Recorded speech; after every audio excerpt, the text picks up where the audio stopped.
Fox News alert. Trump lawyer Rudy Giuliani talking to the Washington Post and shooting down the idea of a 12-hour interview between President Trump and special counsel Robert Mueller. He says it would be 2 to 3 hours max. This comes just after we learned that President Trump's in-house lawyer Ty Cobb is set to retire at the end of the month. Let's bring in our power panel. Founder, president, and CEO of Petkanas Strategies and former Hillary Clinton campaign staffer Zac Petkanas, and former Republican Utah Congressman, Fox News contributor Jason Chaffetz. Let's start with the idea of Ty Cobb is out, Emmett Flood is in. What do you know about him? What do you think? Well, I think Rudy Giuliani sounds like he's got the helm here and is really driving and making a lot of these decisions. Like, he's a powerful personality, and he has known President Trump for a long, long time. They have a decades-old relationship. I think there's a great deal of respect there, and I think the presence of Giuliani is helping to shake up the rest of the legal team. At least that's my best guess. That's an interesting way to spin it, because of course, or to look at it, I should say, because of course, Rudy Giuliani is leading his personal outside counsel for the president. Now we have the new immersion of Emmett Flood to come in and represent the office of the president, as you know, in a formal way. He said, Rudy Giuliani, this is the Washington Post tweeted on this changeover. Legal team had a long talk last week. The president let us know that he had Emmett coming in for an interview. We talked it through. Jay had the most to do with it. That's got to be Jay Sekulow. Jay felt he needed someone that was more aggressive. Do you think that Emmett Flood is more aggressive? Oh, I think he's absolutely more aggressive. I mean, one of the things that he specializes in, he handled the Bill Clinton impeachment hearings. So this is a real escalation by the Trump legal team. And I think part of the problem they're going to start facing is that all of this just looks incredibly guilty, from bringing in more aggressive lawyers to, refusing to sit down with Robert Mueller and doing these aggressive negotiating tactics. Well, let's talk about the sit down. Let's talk about the sit down, because this idea of, or Rudy Giuliani was responding to the idea of a possible 12-hour interview, and he's saying absolutely not. We're not going to agree to that.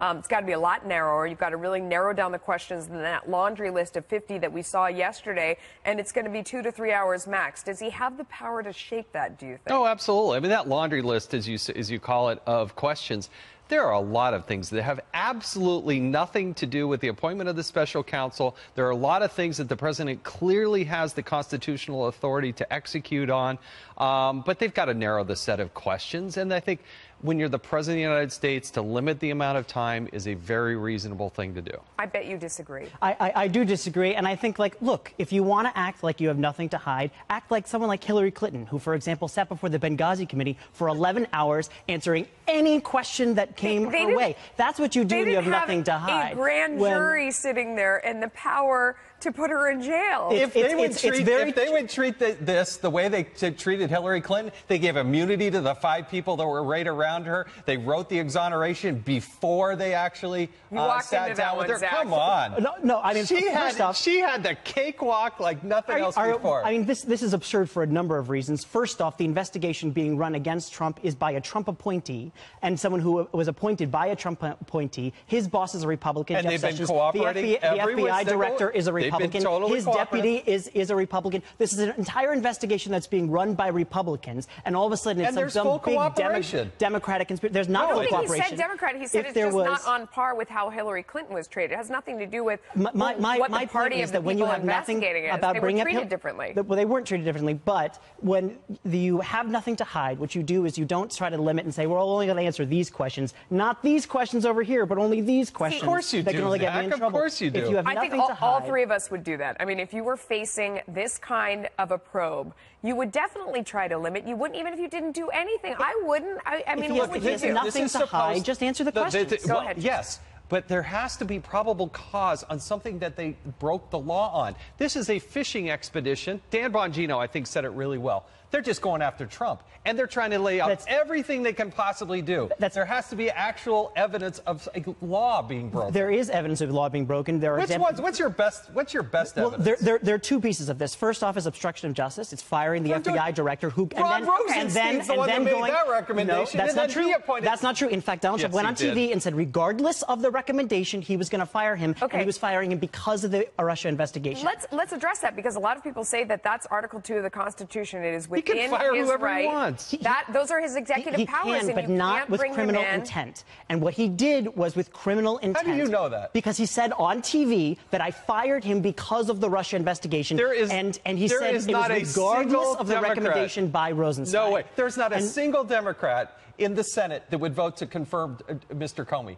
Every single one of them would vote against him. That has literally nothing to do with the fact that He Donald Trump him. went on television and said he fired FBI Director James Comey to stop the Russia investigation. No. That is a crime. So he's saying that if the intent there was to stop the Russia investigation because he did something that was illegal and colluded with Russia, that's the only way that that's criminal intent. But look at James Comey's. We put a lot of weight in James Comey's contemporaneous notes, and he said, the president said, if there's somebody that's going after Russia, then I want to know about it. Very said it on TV. Love you guys. Hi, Judge Andrew Napolitano here, and you are on Freedom Watch with my guest and longtime friend, Ed Rollins, who directed President Reagan's reelection campaign, was a principal White House advisor to President Reagan, and is today, he doesn't want me to say this, the dean of Republican political strategy. Well, thank you. It's Pleasure to be with you. Full disclosure to our audience, you and I have been friends for more years than we'd like to say. With a good life in between. Yes, absolutely. What a fascinating time we live in, isn't it? Yes, it is. It is. What I want to talk to you about is a little bit of a delicate subject because of your deep, deep roots in and profound understanding of the Republican Party. Will a time come when the personality quirks and self-destructive manifestations of Donald Trump, the person, will cause Republican office holders, fearing for their own longevity in office, to flee from him? I think there's going to be a tough midterm. I don't know whether we're going to lose the House, but we could. And we certainly don't necessarily make gains in the Senate where we should be making lots of gains because of the seats that are up. If that occurs, then I think to a certain extent the establishment of Republicans will put more distance. Are you going to get the grassroots, the Trump supporters to break away? I don't know. At this point in time, they're still very much in the Trump camp, but it's a matter of is their lives better at the end of 4 years? Is that camp a personality cult? It's not an ideological camp. No, there's no ideological. It's part of it is what is Trump ideologically? I mean, he was a Democrat. He's an independent. He basically has been all over the place. Maybe he's a pragmatist. He's not a conservative. He's not a conservative, but he did capture that Republican agenda and ran with it, the tax cuts and what have you. Obviously, every Republican talked about tax cuts, but to a certain extent, you got to give him credit.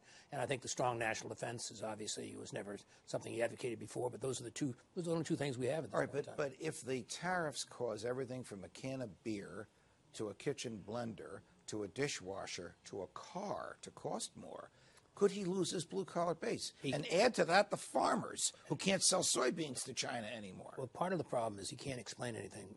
Either he steps on his own story, and these are complicated. When you're going to make a trade policy change and the farmers lose or someone else loses, you got to explain why you're doing that and what the long-term ramifications are. And as you say, he promised he was going to create jobs. Are there going to be more jobs? The stock market obviously is something that most people don't benefit either way, up or down. But the ordinary person wants more money in their paycheck, and we're certainly not going to see that for a period of time. Every time he has campaigned in a special election for the Senate, I think of Alabama. For the House, I think of that almost like a burnt-over district, the one in western Pennsylvania. His candidate has lost. Well, do Republicans running for re-election, or even newbies in open seats, want him campaigning for them? Some will, some won't. The reality is I think most of them have to argue for his successful perspective. They have to argue that they're for the tax cuts, they're still for a restructuring of Obamacare, and maybe the immigration policy they have to be supportive of. But do you want him to come in and totally dominate your campaign? That's the critical question. A president can raise money. A president can basically get a couple days of domination and move numbers a little bit.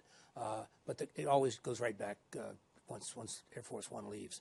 So do you want to make this a campaign about Donald Trump like it was 2 years ago, or do you want to make it about the individual members of Congress and the senators who run? Senators definitely are not going to base it. What is the establishment's attitude about him? And I'm thinking of the Bush family. Oh, they're gone. They're basically not. They have nothing but bitterness towards him. And I think the reality is, the moment he stumbles, which he may not for a period of time, then a lot of them will move away from him. But certainly he did not clean up Washington.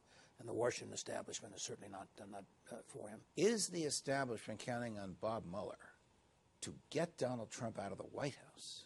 I think they're hopeful that something moves him aside. He's not easy to cooperate with, and I think at the end of the day, he doesn't understand politics. It's hard to say to a man who won the presidency that he doesn't understand politics. He doesn't understand their politics. His going into Montana to campaign against Manchin, Tester, I'm sorry, Manchin's the other one, may make him reelected. Montanans are kind of, it's a mixed state. You're not automatically going to vote. I ran a very popular President Ronald Reagan around the country. With one or two exceptions, we didn't knock anybody out. We basically helped the party somewhat. But my sense is today, you want to make a campaign about you, or you want to make a campaign about the president. He'll want to make it about him, and that can be a losing strategy. Do you agree with me that the president is in as much or maybe more danger from the prosecution of his lawyer here in New York City as he is from the investigation of Bob Mueller in Washington? I think very much so. I think, I don't like special prosecutors, and I think the reality... I'm with you on that, but we have this. We have one, and Mueller has a first-rate team. No matter how many people want to diminish it, that they have contributed to Hillary or what have you. These are the best of the best in the Justice Department. And as you know, that's an all-star group of people. So my sense is they've crossed every T, dotted every I, and when they come forth with the report, not knowing what's going to be in it, it's going to be very, very well done. But I do think coming back here, getting his lawyer, Cohen, the stuff that may have happened before could be far more dangerous. And Cohen certainly is potentially a guy that can flip. You're still filled with wisdom. It's always a pleasure, Ed. Thank you. Thank you very much. Thank you very much. From New York, defending freedom whenever they let me, Judge Andrew Napolitano. See you next time, America.